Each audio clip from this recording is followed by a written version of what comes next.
Bonjour, bienvenue sur le plateau d'Informatique News pour notre rendez-vous le Grand Témoin.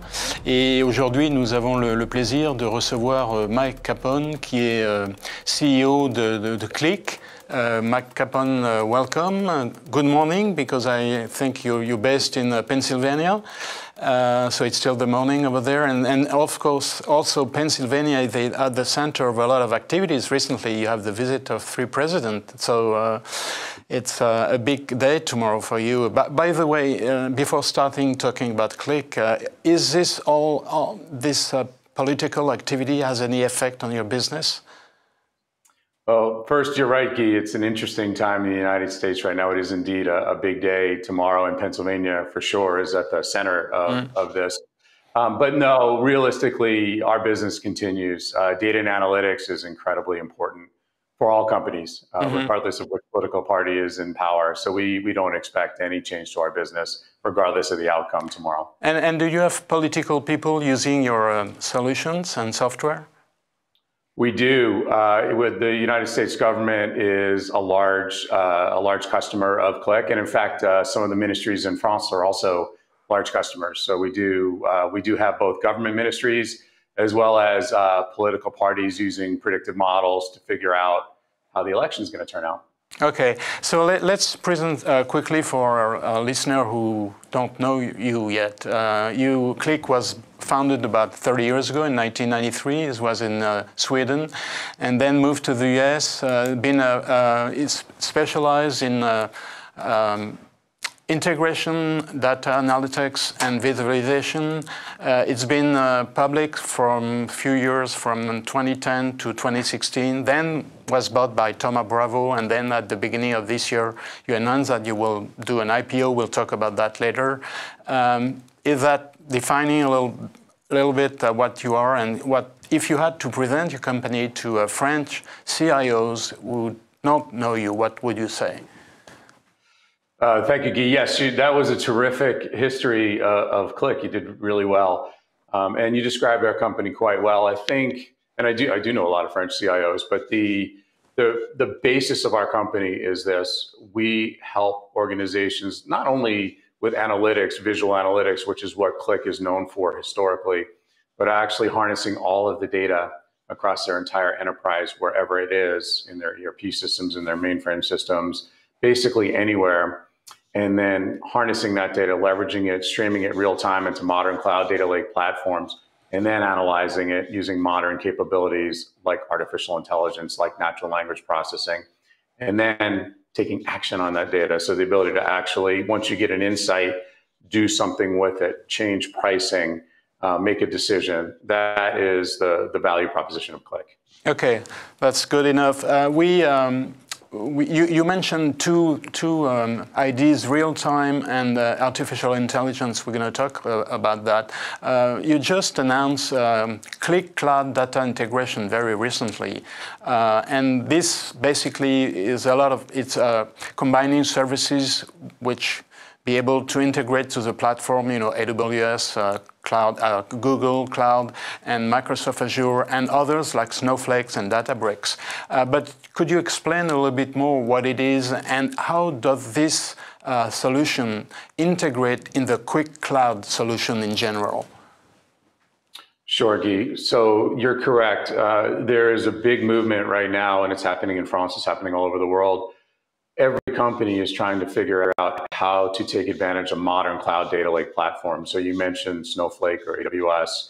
That trend continues. Qlik's technology enables companies to very easily move data from their operational systems at high velocity in real time into these modern cloud data lake platforms, and then layer Qlik analytics on top of those platforms to actually analyze the data. So it's the best of all worlds. You get the ability to actually move data real time into these data lakes, but then you can also use our industry-leading analytics to analyze it. And the new announcement that we made just this week actually is the fact that now all that technology, all of our data movement, data catalog, data integration technology is available in the cloud. So that reduces your total cost of ownership because you no longer have to configure all of that technology on your premises. You can do it all in the cloud.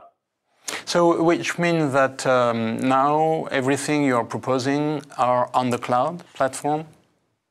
That's correct. So all of our data integration technology, including our change data capture, the ability to move data out of operational systems into the cloud, our data catalog technology, our data lineage technology is all available in the cloud. But how does that work for a customer who just want to start with, I don't know, maybe catalog or integration or something? I suppose he doesn't have to buy the whole thing, the whole platform, but or maybe he can use the whole thing and just start with you know, one brick and then extend to another one. How does that work? That's right, Guy. You know, most of our customers are large enterprise customers. They're very heterogeneous environments, very varying environments. They've been doing this for a long time, so it's not easy to replace everything at once. Qlik's philosophy is we want to do business with our customers the way they want to do business with us and at the pace they want to do business with us. So you can adopt our technology piece by piece. You can adopt it, our data integration technology as a whole, or you can adopt our full platform as a whole. We're incredibly agnostic, and we believe in open, which is the ability to use our technology in any environment.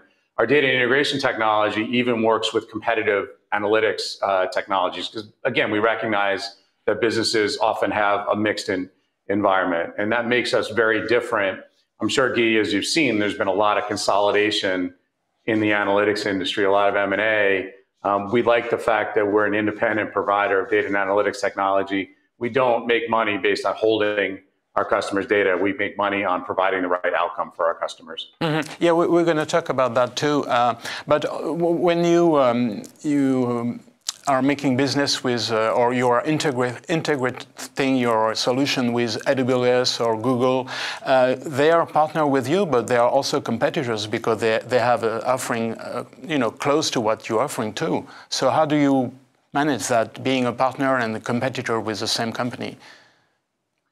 You know, I've been very pleased and impressed with the relationships that we have with AWS and Microsoft, all extremely professional. You know, we were nominated for Data Integration Partner of the Year with Microsoft, even though we compete on the analytics front. And I think what you're seeing more and more is enterprise-focused companies very much understand that the name of the game is providing the right outcome for your customers. So in some cases, we will compete with AWS or Microsoft or Google, but many cases we cooperate in ways that make our customers very, very successful, even more successful than they would be if they used one single technology stack. But I suppose at the end, as a customer who decides to do what to do, I mean, to go with you or to go with you and AWS. That's right. We very much support customers in making those decisions. There was a time, Guy, not so long ago, you know, my background prior to being the CEO of Qlik many years ago, I was a CIO. So I was one of the people buying software. And I remember the days when vendors used to try to force you into using their technology stack from end to end. As a consumer of technology, I didn't like that. We all want choice. And my point of view, quite simply, is may the best technology win, and very often we do. Okay, so I suppose you're not forcing the CIOs today to buy the cloud technology of Qlik. I mean, they still have the choice of having Qlik on cloud or Qlik on-premise, but the trend is going on the cloud, I mean, evidently. And what's the share of your business on the cloud and on-premise? Yeah, so you're exactly right, Guy. The cloud is definitely the future, and there are two trends that are going on. So one is things are moving to the cloud, but not everything is moving to the cloud right away. So customers, it takes time to refactor your entire environment and move it all into the cloud. So our saying is we work with customers at the pace they want to work with us, which means that we support on-premise technology. And that's still, the majority of our business is still on-premise, but moving rapidly to cloud. So our cloud business has more than doubled over the last year and will continue to do so. The other trend that's going on is people like choices around their cloud providers. So for example, a customer may not want to put all of their data into one hyperscaler environment. Maybe they want 2 or 3. We see that more and more. And again, because Qlik is partners with every single hyperscaler, Google, Amazon, Azure, we work well with everybody, and that provides real optionality for our customers and CIOs. Do you have intention to have a partnership with some cloud, a French cloud vendor? I mean, the biggest one, of course, is OVH Cloud, but there are other ones. Do you have intention to partner with them? Absolutely. So we definitely are moving in that direction. Today, we do support them. So if a customer wants to run our technology in a French cloud provider, that is fully supported. In terms of formal partnerships, we definitely want to move in that direction. Okay. You announced, not recently, but you have a solution called AutoML for machine learning, which is combining artificial intelligence and no-code capacity. And this gives the non-specialized user to build their own model. Could you explain could you tell us what the company are doing with that? What the adoption rate of that solution? Sure, Guy. So one of the big problems in the world today is that there are approximately 10 times more job openings for data scientists as there are actual data scientists, right? It is an extremely difficult position to find. The only way that we're going to solve that is by making data science technology, making AutoML and AI more accessible to a broader set of business users. So what Qlik has done is we acquired a company called Big Squid based out of Salt Lake City here in the US, and we've integrated them into our platform. So now the analytics platform has native AutoML and artificial intelligence technology built into it. What this enables companies to do is actually take business analyst users and let them leverage AutoML and AI capabilities for a vast majority of the use cases. There may be sophisticated data science use cases that you still need data scientists for writing custom code, but we believe that a lot of data science use cases can be built in to your analytics platform. And the other great thing about the solution is, where is all of your data typically? It's in your analytics platform. So rather than extract that data out of your analytics platform, move it somewhere else to run some R and Python code on it, now you can just access it directly in your analytics platform. But could you give us one or two example of simple use case of this AutoML solution? Sure. A great example that we use all the time is customer churn. So for example, you've got a lot of information about your customers, and we work with, let's say, telecom providers. So, and look at all their billing information, other characteristics of the customers. That's all in your analytics platform. We can then run AutoML, train algorithms on that data right inside the analytics platform and determine which customers are likely to churn based on which variables. We can then feed that back into the analytics platform and into the visualizations. And then we can also inform the customer service reps, if you move this customer from plan A, the monthly plan, to plan B, the annual plan, the risk of churn goes way down, much less, but yet you still get the same price from those customers. Those are the types of things we're doing today. So which prove the efficiency of your solution, because you can tell that the churn is less when you use your solution, right? That's correct. And we have customers doing this today. Okay. 2 years ago, you published a survey about showing a gap between what the company wanted to do with data and to be a data-driven company and what they were doing. So this was about two years ago, and I think at that time you were talking about like a strategy or an offering called data literacy as a service. Did you make any progress since 2 years ago? And could you explain what do you mean by data literacy? Well, it looks like computer literacy, but applied to data. But could you explain a little bit more? That's a good question, Guy. Thank you. So we believe, quite honestly, that for the future, we believe that data literacy, the ability to work with, understand, ask questions, get comfortable with working with data, is as important today and to our future as reading and writing was many, many years ago at the turn of the Industrial Revolution. We think companies that leverage, not just companies, governments, not-for-profits, everybody, we work with the United Nations and many, many governments. We think that, the companies that do that the best are the ones that are going to thrive and survive in the future. But in order to do that, your employees, your workers, need to be comfortable working with data. It's a question of literacy. It's a question of statistical competence. So we launched something called the Data Literacy Project.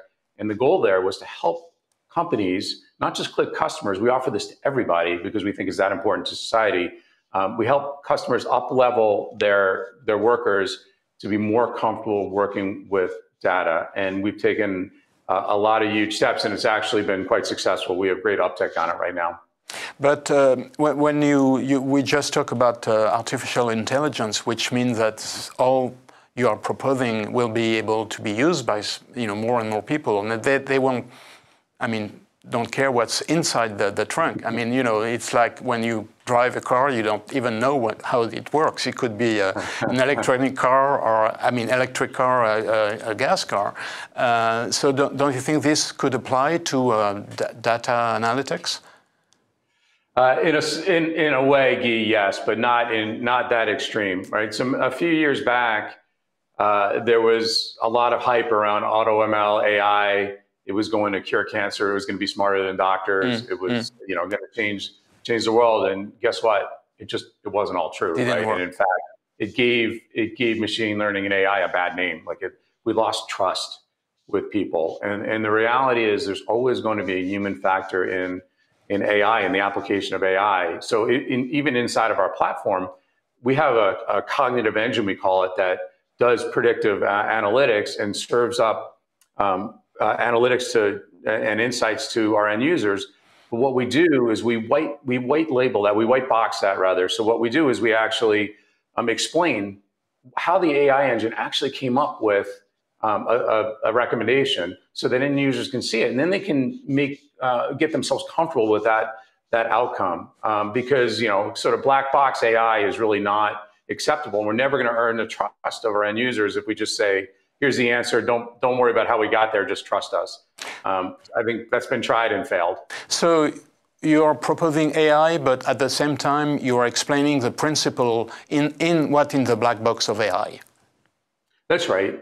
It's we can say this customer is more likely to churn, but then we tell our customers, our end users, why. How did we come to that conclusion? We still came to the conclusion they would not have seen if they were looking at the data themselves. That's the power of machine learning. But we tell them, okay, here's how we came to it. Here's the variables that had the most influence on that conclusion. Okay. You are in the Magic Quadrant for many years now. I'm talking about the one for analytics and BI platform, and you are on the good square, which is the leader square, with Microsoft and Salesforce with Tableau, and of course. Gartner is talking about your strengths and what the customer should be cautious about. So the strengths is the flexibility of deployment, expanding portfolio of capabilities, and customer engagement. That's good, of course.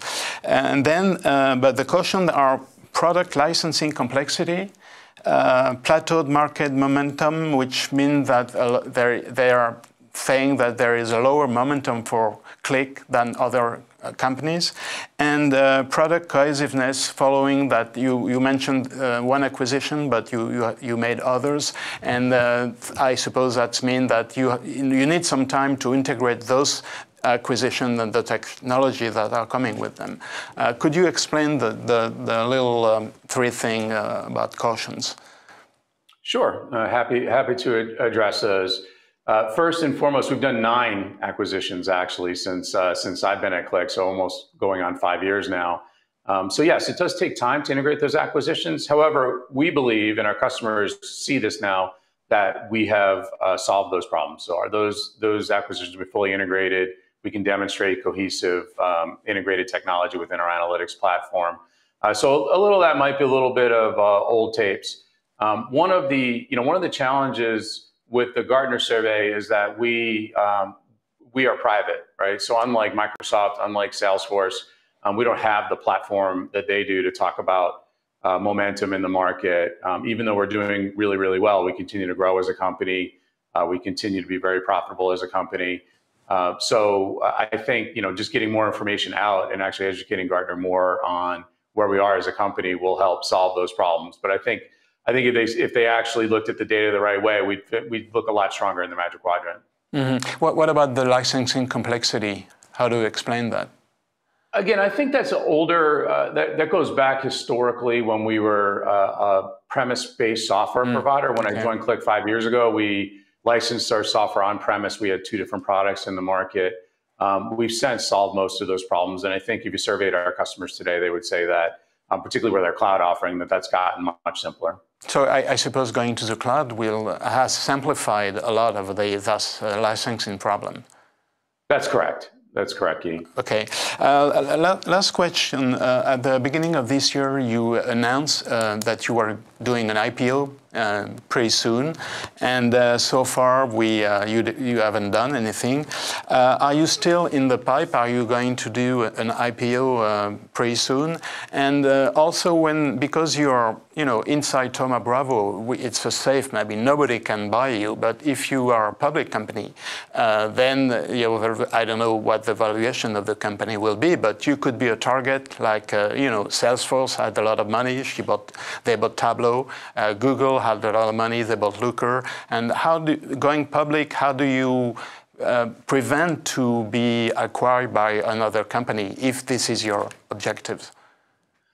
It's a good question, Guy. So first of all, we did file to go public in December. You saw that, and we were moving down that path.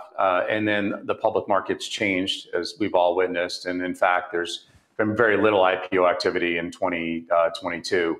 I have lots of colleagues who are public company CEOs right now, and their lives are not that fun, as you know. That's true. Under pressure in the market. So I'm actually quite happy that we remain private. Thoma Bravo as an investor is terrific. They incredibly supportive of what we're trying to do, and patience is a virtue. We are perfectly fine with the with the company structure as it is today, and we have a very strong balance sheet. So there's really no rush to go public. We don't need the liquidity. Public markets were just very interesting last year, right? That's why we've thought about doing that. So that's all done and set, but we're not, again, we're going to be patient. We'll wait to see how the markets do over the next year or so.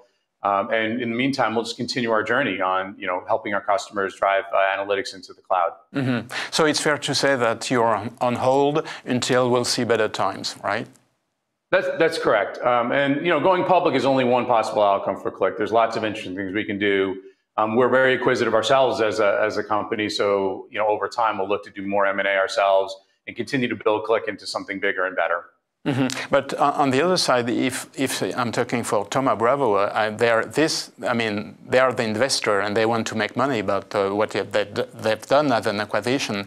They are not, I suppose, they are not in a hurry to put you on the market. And also, how does that work when you're when a company like Thoma Bravo is investing in your company? Are they involved in the day-to-day running company, or are they just an investor and they're just following the financial index?